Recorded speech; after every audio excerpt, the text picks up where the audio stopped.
मला छत्रपती शिवाजी महाराजांशी बोलायचं.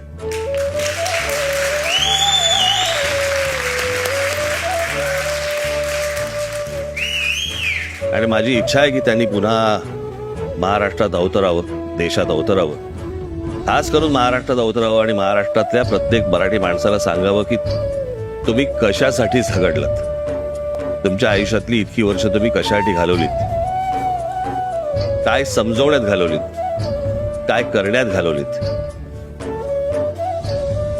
औरंगजेबासारखा बादशाह तुमचे विचार मारण्यासाठी 27 वर्ष इथे महाराष्ट्रामध्ये राहिला आणि मेला. पण आम्हाला अजून कळत नाही की तुम्ही कोण आहात, तुम्ही काय आहात, तुम्ही कशासाठी महाराष्ट्रात जागवलात. आणि अजूनही आम्हाला समजत नाही. आम्ही फक्त तुमच्या पुण्यतिथी आणि जयंत्या साजऱ्या करतोय, पण तुम्ही कोण आहात हे आम्हाला अजूनपर्यंत समजलेलं नाही. आणि म्हणून महाराष्ट्राची सध्याची आत्ताची परिस्थिती जी सगळी आजूबाजूला दिसतेय ती आम्ही तुम्हाला हरवलोय आणि तुम्ही आम्हाला समजत नाही आहात, तुम्ही आम्हाला कळत नाही आहात. आणि त्याच्यामुळे मला असं वाटतं महाराष्ट्राची परिस्थिती आहे.